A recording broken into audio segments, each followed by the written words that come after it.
તો મિત્રો તમે 26મી જાન્યુઆરીના જેમ આપણે સિરીઝ હતી એવી એવી ધમાકેદાર સિરીઝ લઈને હું તમારા માટે ફરીથી આવી રહ્યો છું. તો આ એ જગ્યા છે કે જ્યાં કને આપણે 26મી જાન્યુઆરીના દિવસે ભવ્ય કાર્યક્રમ થયો હતો. તો ફરીથી નમોત્સવ નામનો જે કાર્યક્રમ છે એ થવાનો છે, સાંસ્કૃતિક અને બધો કાર્યક્રમ થવાનો છે, જેની અંદર નરેન્દ્ર મોદીની આત્મકથાઓ અને વગેરે તમને બતાવવામાં આવશે ટીવી સ્ક્રીન ઉપર. ને મિત્રો એ જો હજી જે કાર્યક્રમ હતો એનું હજી છોડવાનું કામકાજ ચાલુ જ છે અને આવો કાર્યક્રમ આપણે 12 ફેબ્રુઆરીના દિવસે થવાનો છે. તો તમે એન્ડ સુધી જોડાયેલા રહેજો અને તમે સહભાગી થજો એવી મારી વિનંતી છે. તો મિત્રો આ જો અહીંયા કને આપણે 26મી જાન્યુઆરીના દિવસે જે કાર્યક્રમ હતો એનું જે છોડવાનું કામકાજ છે હજી ચાલુ જ છે. અને વાવથરા નવો જિલ્લો બન્યા પછી અહીંયા કને ભવ્ય અને ભવ્ય કાર્યક્રમો થતા જાય છે. આ જે મેદાન છે ત્યાં પણ જે પરેડ કરતા હશે સૈનિકો વગેરે બધા જ તમને આપણી ચેનલ પર વિડીયો મળી જશે, જઈને જોઈ લેજો. તો આ 26મી જાન્યુઆરીનો કાર્યક્રમ પતી ગયા પછી અત્યારે હવે એક કાર્યક્રમ છે, નમોત્સવ નામનો જે કાર્યક્રમ છે એ જ આ જ મેદાન પર થવા જઈ રહ્યો છે 150 કલાકારો સાથે.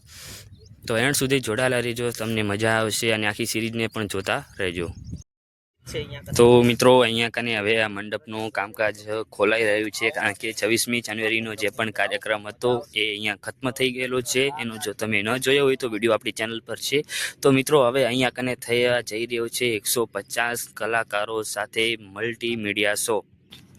તો મિત્રો આ મલ્ટીમીડિયા શોની અંદર ઘણા બધા મહાન પુરુષો જે પણ ભારતની અંદર થઈ ગયેલા છે તેઓનો ઇતિહાસ તમને બતાવવામાં આવશે, તેઓની જીવનગાથા, જીવન ચરિત્ર, બધી વસ્તુઓ બતાવવામાં આવશે. તો મિત્રો જે પણ કાર્યક્રમ છે નમોત્સવ કાર્યક્રમ 150થી પણ વધારે કલાકારો આવવાના છે. અને જે કાર્યક્રમ આપણા વાવથરા જિલ્લાની અંદર થવા જઈ રહ્યો છે. અને મિત્રો એ પણ જણાવી દઉં કે વાવથરા જિલ્લો બન્યા પછી ઘણા આવા અવનવા કાર્યક્રમો થતા જ રહે છે. તો મિત્રો અહીંયા કને તમે જોઈ રહ્યા છો.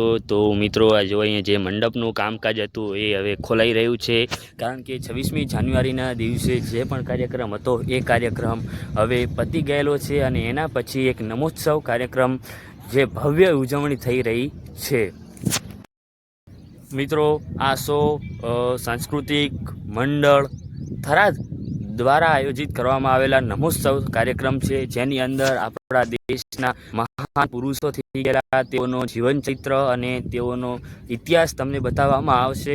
તો આખી સિરીઝ છે જે તમને તમારા માટે હું લઈને આવ્યો છું. તો સિરીઝની અંદર જોડાયેલા રહેજો એન્ડ સુધી, તમને મજા આવશે. અને આ નમોત્સવ કાર્યક્રમ શું છે એના વિશેને જો તમારે વિડીયો સ્પેશિયલી જોતો હોય તો મને કોમેન્ટની અંદર તમે જણાવી દેજો, તો તમારા માટે પણ હું લઈને આવીશ. તો હું તમને થોડુંક જ ખાલી જણાવી દઉં કે નમોત્સવ કાર્યક્રમ છે શું. તો આ જે મલ્ટીમીડિયા શો છે એ મલ્ટીમીડિયા શોની અંદર એવું છે કે જેમ કે ગાંધીનગરના પણ એક મલ્ટીમીડિયા શો થયેલો હતો, તમે જોયેલું હશે કે ટીવીની અંદર કે જે મોટા મોટા જે પણ કલાકારો છે સ્ટેજ પર આવે છે અને ડાન્સ ને નાટક ને આવું બધું કરતા હોય છે. તો એવું ને એવું આપણા વાવથરા જિલ્લાની અંદર થવા જઈ રહ્યું છે. તો મિત્રો આ જે ગ્રાઉન્ડ છે, આ ગ્રાઉન્ડ ઉપર 26મી જાન્યુઆરીનો જે પણ કાર્યક્રમ હતો એનું બાંધકામ અહીંયા છોડાઈ ગયેલું છે. એના પછી હવે થશે નમોત્સવ કાર્યક્રમનું બાંધકામ શરૂ થશે. અને આ જ મેદાન પર અહીંયા કને જ આ જ મેદાન છે, આ મેદાન પર એ કાર્યક્રમ થવા જઈ રહ્યો છે, જ્યાં કને નાટકો અને સંગીતો, મોટા કલાકારો આવશે. એ મેં તમને કીધું ને 150થી પણ વધારે કલાકારો સાથે આ મેગા મલ્ટીમીડિયા શો થવા જઈ રહ્યો છે.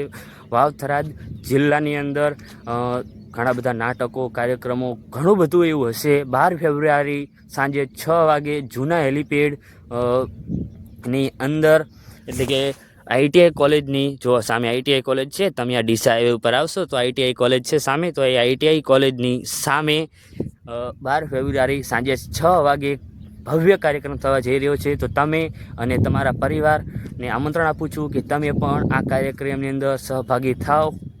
તો મિત્રો આપણે પ્રજાસત્તાક દિવસની જે પણ સિરીઝ હતી એ સિરીઝની જેમ આ પણ નમોત્સવ કાર્યક્રમની એક સિરીઝ હશે. તો તમે જે સિરીઝની અંદર પ્રજાસત્તાક જે પણ સિરીઝ છે એની અંદર તમે મને જેટલો સપોર્ટ આપ્યો છે એટલો ને એવો સપોર્ટ મને આ સિરીઝની અંદર પણ આપજો. અને તમારે જો ઘરે બેઠા લાઈવ આ નમોત્સવ કાર્યક્રમ જોવો હોય તો આપણી વાવથરા વ્લોગ્સ ચેનલને અત્યારે સબસ્ક્રાઈબ કરી દેજો, તો તમને આ બધું લાઈવ જોવા મળશે. તો મિત્રો મળીએ એક નવા વ્લોગની અંદર.